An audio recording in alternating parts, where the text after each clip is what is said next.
When older men relieve themselves every single day, the prostate begins to change in ways that can either protect or silently harm your health. This is not a matter of opinion, it is biology. I have seen men in their 60s and 70s discover that something as private and ordinary as self-relief can shape the strength of their prostate, their ability to urinate comfortably, and even their long-term independence. Most men never hear the truth until it is too late.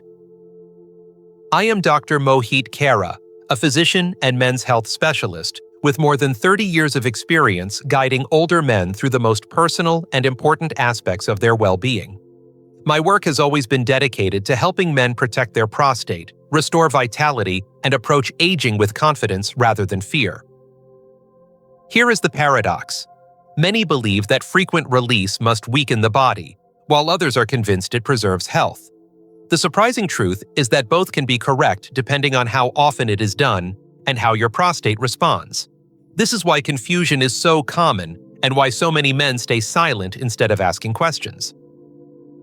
What you are about to learn are the specific effects on the prostate when this habit is maintained daily. You will hear how hormones shift, how circulation changes, and how even the immune system inside the gland responds in ways that may astonish you. These are not guesses, but clear biological facts every older man deserves to know.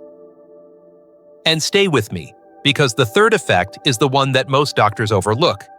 Yet it may explain why some men live with silent prostate irritation for years without answers. Before we get started, if you haven't subscribed yet, I encourage you to do so and turn on the notification bell. That way, you'll never miss important advice on protecting your prostate and staying healthy as you age. And let me know in the comments. Type 1 if this topic speaks to you, or type 0 if you'd like me to improve and bring you even more valuable insights. Now that you understand why this conversation matters, let's begin with the very foundation, the prostate itself. Though it is only the size of a walnut, this small gland directly shapes how you urinate, how you perform sexually, and how comfortable you feel every single day. 1. The prostate, a small gland with a big impact. The prostate is often described in medical textbooks as a walnut-sized gland sitting just beneath the bladder, but in reality, it is so much more than a diagram in an anatomy book. For men, especially those of us entering our 60s and 70s, this tiny structure can become the difference between sleeping peacefully through the night or waking up 3, even 4 times to use the bathroom. It can be the difference between intimacy feeling effortless or becoming a source of frustration and embarrassment. I have sat with countless men who never thought twice about their prostate in their 40s, only to find by their 60s that this neglected gland was now demanding all their attention. The truth is, the prostate holds influence over both the body and the spirit.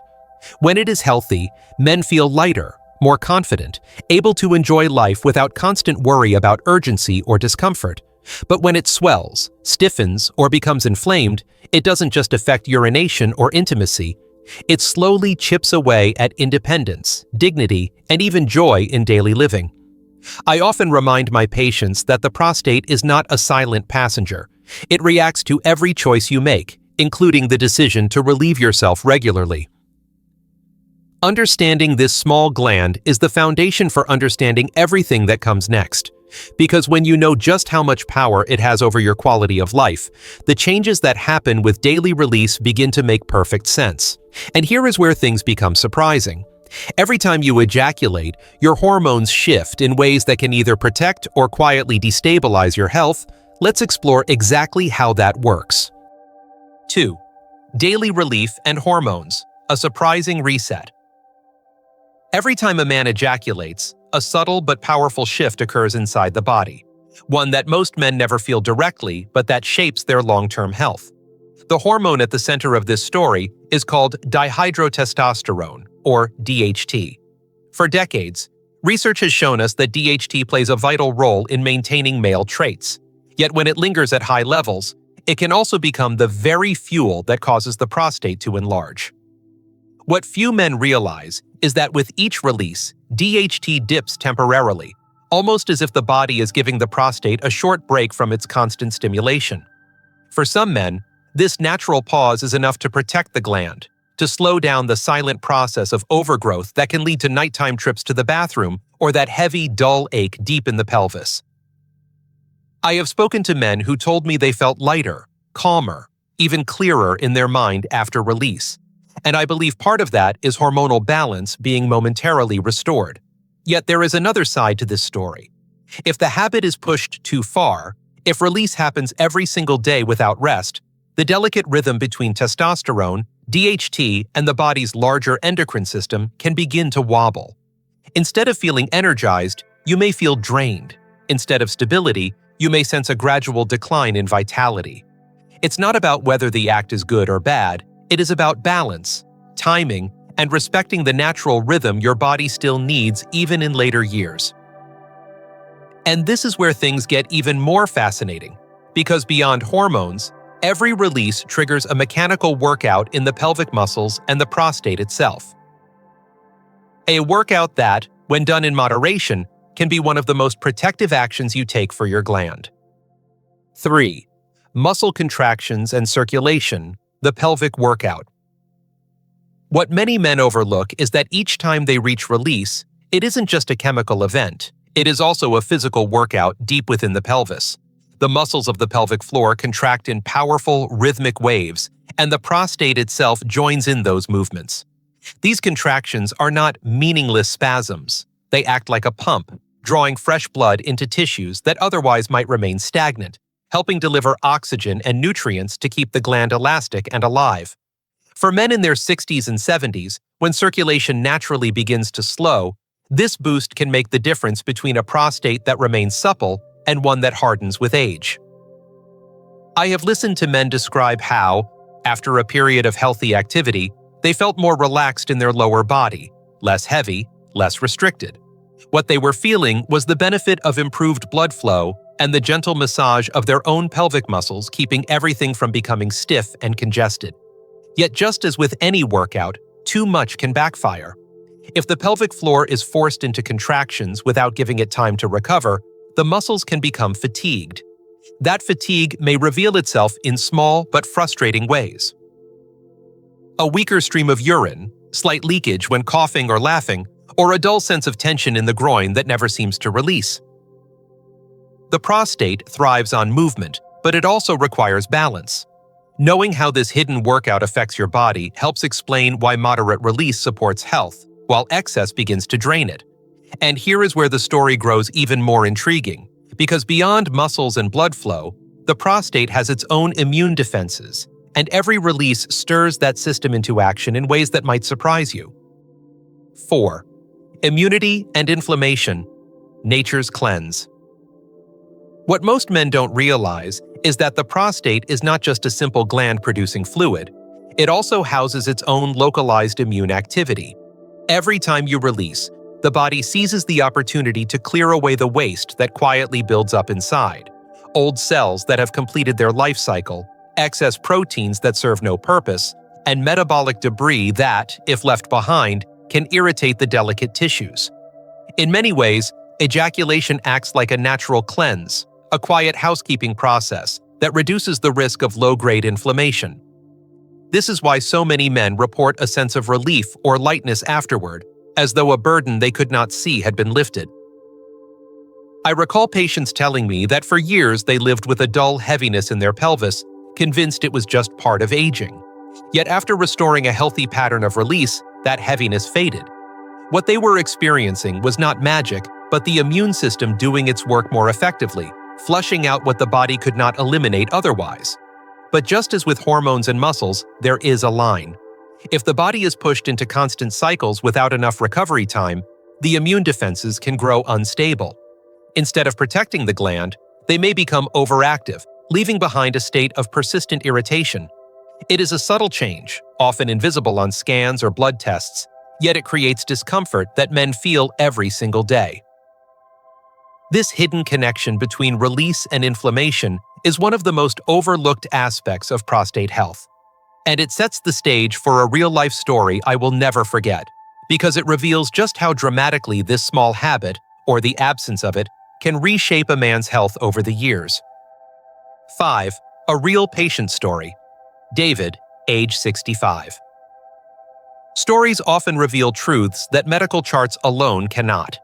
I remember David, a 65-year-old former construction supervisor from Nevada, who walked into my office one afternoon looking both embarrassed and exhausted. He confessed that for nearly a decade he had stopped all sexual activity, even with his partner. He believed that after turning 55, intimacy was no longer necessary, and the thought of discussing such private matters with a doctor felt far too awkward. Over time, though, his health began to change. He was waking up several times a night to urinate, feeling a constant heaviness in his lower abdomen, and struggling with a nagging sense that something inside just wasn't right. When we ran his tests, the results reflected what his body had been whispering for years. His prostate was enlarged, his PSA levels were above the normal range, and the gland showed mild swelling. It wasn't life-threatening yet, but it was a clear sign of neglect. David was surprised when I told him one of the most important steps wasn't a pill or a procedure, but simply reintroducing a healthy rhythm of release, 1 or 2 times per week, paired with more water, light exercise, and supportive nutrients.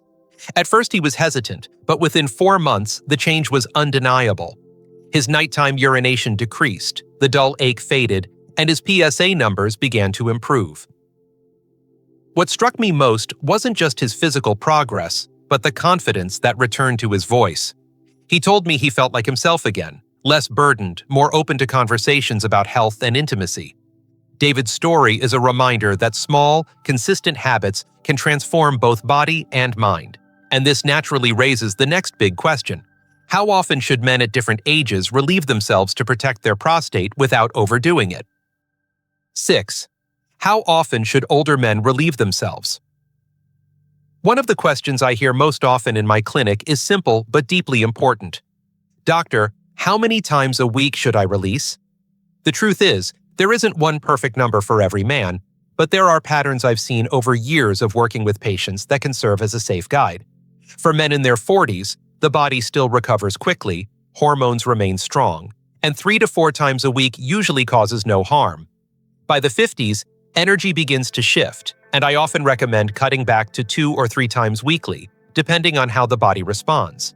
For those in their 60s and beyond, once per week is often enough to keep the gland healthy, circulation flowing, and rhythms balanced. If desire and energy remain strong, twice is acceptable. But back-to-back sessions can tip the balance toward fatigue rather than health. What matters most is not clinging to a number, but paying attention to how your body feels afterward. If you notice exhaustion, urinary difficulty, or a lingering heaviness, it may be time to ease up.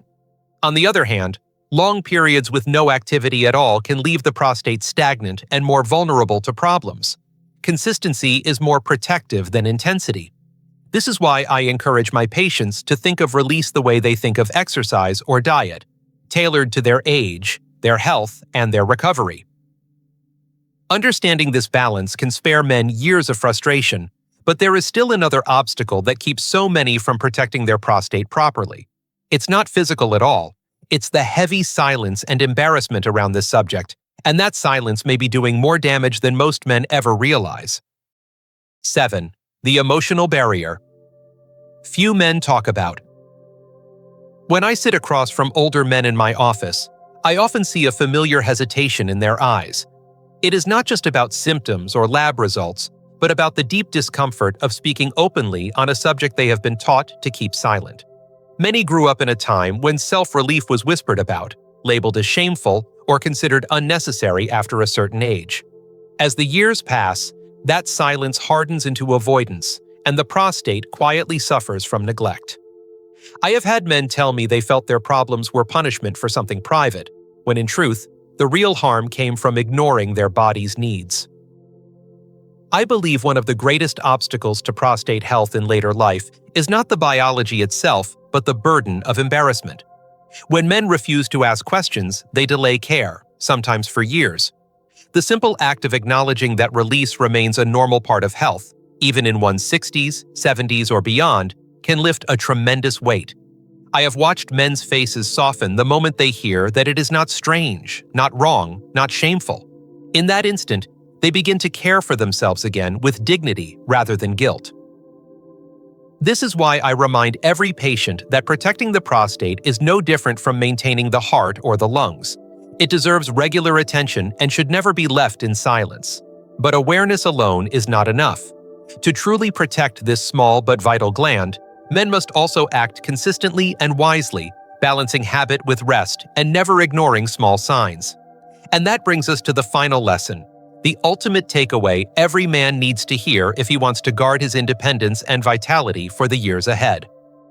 8. The takeaway: awareness over silence. After years of listening to men share their struggles, I have come to believe that the greatest gift we can give ourselves in later life is awareness. The prostate is small, but its impact is enormous, shaping how freely we live, how deeply we rest, and how confidently we connect with others. Daily release, when done in balance, can serve as a tool for protecting this gland, helping regulate hormones, improving circulation, and reducing the buildup of irritation. But the key is not in the act alone. It is in understanding the rhythm of your body and respecting its limits. Too little activity leaves the prostate stagnant, while too much without recovery creates fatigue and imbalance. It is not about following a rigid rule book, but about listening to your body's quiet signals and responding with care. I've seen men who, once they embraced this awareness, experienced more than physical relief. They walked taller, smiled easier, and spoke more openly about their health. They realized that self-care was not selfish, but necessary, that giving attention to their prostate was as vital as caring for their heart or their bones. And in that recognition, they found a renewed sense of control over their own aging. This, to me, is the ultimate lesson. Silence is the real enemy. When we stop avoiding, when we replace embarrassment with understanding, we open the door to healthier, stronger years ahead. And yet, before we close, there remains one final thought, a message that I believe every man, no matter his age, needs to hear if he truly wants to protect both his body and his dignity. Would you like to know what that is? Conclusion: caring for your prostate with confidence. As we come to the end of this journey, I want to bring all of these lessons together. The prostate, though small, holds tremendous influence over a man's daily comfort, his confidence, and his dignity as he ages. We have seen how each release can bring surprising effects: hormones resetting, blood flowing, immune defenses clearing waste, and muscles keeping the gland alive with movement. We have also seen how neglect, or going to extremes, can tip the balance in the wrong direction. What matters most is not whether the act itself is good or bad, but how wisely it is practiced, and how honestly men are willing to listen to their bodies. I have watched men rediscover strength when they reintroduced a simple rhythm of release, just as I have seen others struggle when silence and shame kept them from asking questions. To me, the real message is not about numbers or rules. It is about awareness and courage. Awareness to recognize that this private habit is part of health maintenance, and courage to overcome embarrassment and take action. In that balance lies the power to protect the prostate, to sleep peacefully through the night, to move without heaviness, and to feel whole again. So if there is one truth I hope you carry with you, it is this: your prostate deserves care, not avoidance. Relief is not a guilty secret, but a tool, one that can either weaken or strengthen depending on how you use it. Protecting this gland is not about youth. It is about preserving freedom, vitality, and confidence at every stage of life. And as you move forward, remember, the decisions you make today will shape the strength you carry tomorrow.